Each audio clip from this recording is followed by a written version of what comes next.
What is up, people? Welcome to Digital Titans, and as promised, we would be talking about Google AdWords account structure in detail, and we would take an example and see what happens after you create an AdWords account. So when you create an AdWords account, as we had discussed in the previous session, I had just told you that this is just the beginning, right? Now, when you create the AdWords account, there's a lot of other things that you still have to do. You would have to prioritize your keywords. By prioritizing, I mean you should be able to pick up the best keywords that you have, and you would also need to understand what product that you want to advertise. In most of the cases, the digital marketers would not be able to decide, and they should not decide what products to advertise, because it's always the business owner or the client who tells you what their priority is. Now, the 99% of digital marketers, uh, including the cream of digital marketing specialists, at some point in time would have made the same mistake as any rookie would do. Now, the mistake that most of them commit is the moment you get an assignment, the moment you get a client, or the moment somebody tells you that I would want to create an AdWords account for my business, we would blindly jump onto the scene and start creating a campaign without even getting the basic information from the client about what are the strengths of the business, because you and I cannot be strong when it comes to pointing out the best things about the business, because it's always the business owner who knows the best things. Now, so to avoid such mistakes, what we would recommend digital marketers or enthusiasts do is first sit back, take a note of all the things that the client wants you to know about the business, about the best things about the business, about how they are different or how they are better or worse when it comes to the competition. Now, make a note of all these things, then have a tentative structure in mind, and then start about finding keywords and writing ads and things like that. Now, to do all these things, you should have a basic understanding of what an account structure is and how do you basically start off, or how do you approach when creating an account, or what campaigns would you create and things like that. So we have put together a small, now there is nothing that I could show you even before you understand what account structure is. So I've put a small act together where I would discuss about what is the account structure that Google AdWords prescribes, and what are the most important elements in the structure, and how should one go about it, and what are the best practices. So let's go ahead and see what it actually has. So now let's have a quick recap of what a Google AdWords account has. Now, we know what is an account because that's the first thing that you should do as an advertiser. If you want to create an ad, or if you want to advertise on Google, the first thing you would do is to sign up for Google AdWords using an email ID and password. Now, an account has something called as a campaign. Campaign inevitably means the product category that the client or your business wants to advertise. Now, a campaign will always have ad groups. Ad groups are a split or categorization of your product category. In the previous session, we took an example of, if a client wants to advertise about shoes, your ad groups would be formal shoes, tennis shoes, running shoes, and so on. Now, a keyword, as we all know, is a phrase that you need to put in for the users to see your ads. And please understand, let me reiterate the fact as many times as possible, keyword is the most important element in the AdWords ecosystem, because it all starts with a keyword. People do not directly see your ads first. People search for your keywords and then they see the ad. So keyword is the most important thing in an AdWords ecosystem, which means that you would have to pay utmost attention, spend as much time as you can, and try as much as you can to find the best keywords possible and that your competition is not using, and things like that.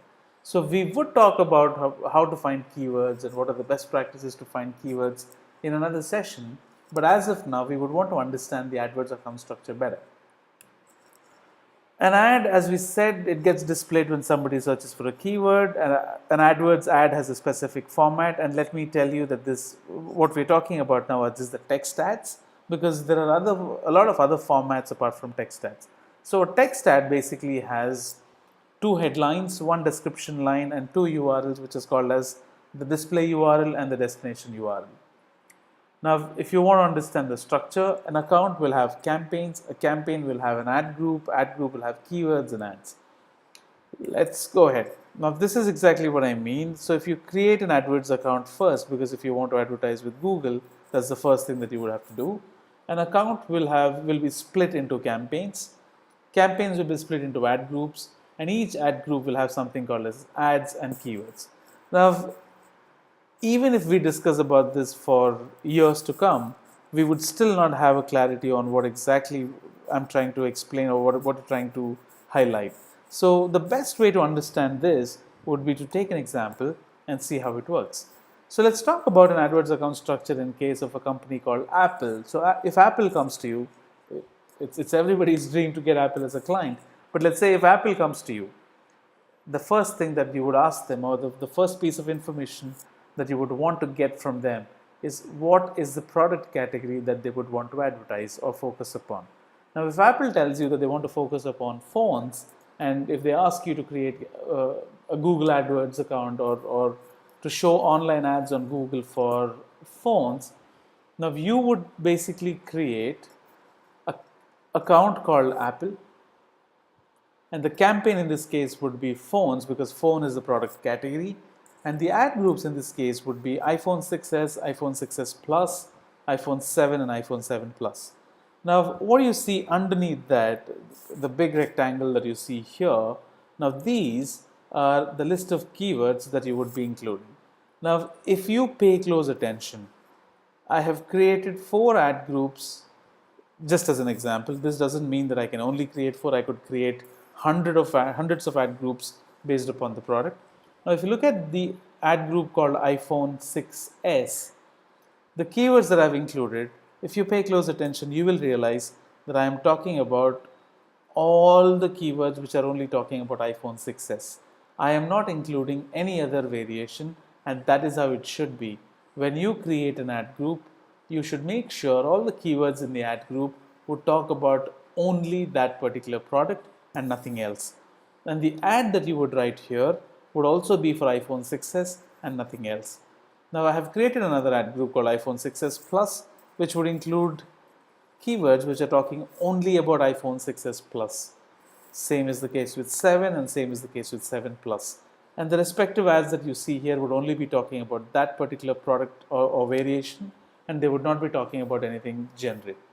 Now, the advantage or the reason that you would have to create campaigns in such a detailed fashion is your ads get shown in higher positions if the AdWords system clearly understands what you're talking about. Now, if you talk about the first ad group called iPhone 6s, all the keywords here have a common theme running among them, which is iPhone 6s.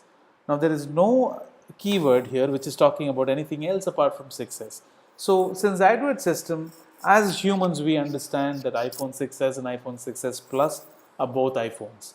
But AdWords, again, is a system and it doesn't have the intelligence of a human to understand that both of them are phones. So it strictly goes by the word theme or the keyword theme. So this is one of the most important reasons why you would have to create an ad group which talks specifically about that particular product and nothing else. So we created 4 different ad groups here, and you would also write ads about these products. And that is how you would start off with creating an AdWords account structure or an AdWords account. Now, why do we have to do it this way? Did somebody tell us that this is the best practice, or did it work in some cases and not work in some cases? Why is it? Did Google tell us that we should follow this?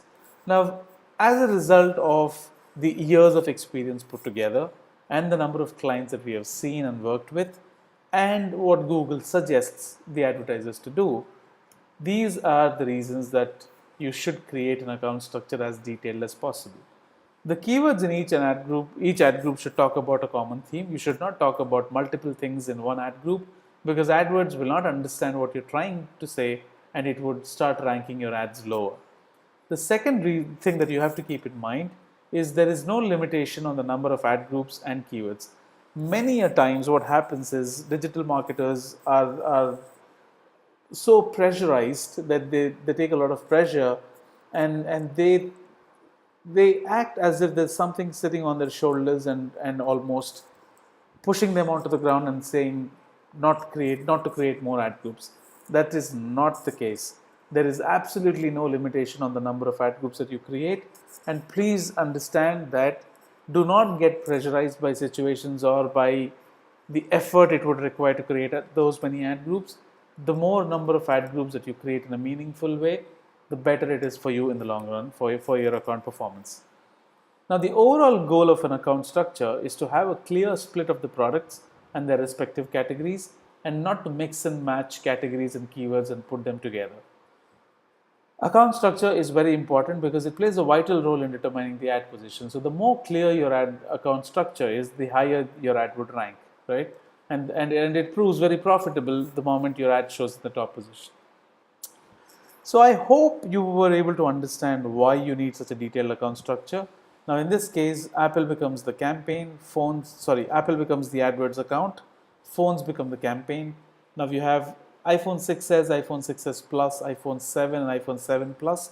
These would be your ad groups.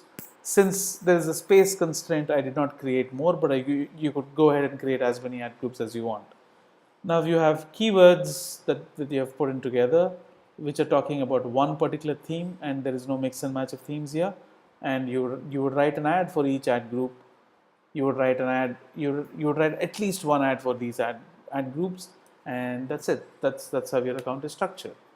Now the next thing that we need to understand is, what are the types of keywords that we have, and how did I find these keywords? Did I just think about them and randomly guess about these keywords, or did I follow a tool, or did I follow an approach to finding these keywords? So these are the two most important things that we will be talking about in the next session, about how do keywords behave and whether you can influence keyword behavior in any way.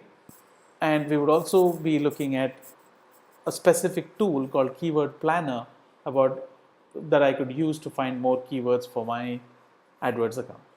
So that's it from us, and if you have any questions, please feel free to contact us at www.titans.digital, and please do subscribe to our channel at Digital Titans on YouTube. Thank you so much, and if you have any questions, please do not hesitate to contact us. That's it for now, and hopefully you like this session, and there are many more interesting sessions to come. Stay tuned. Thank you guys.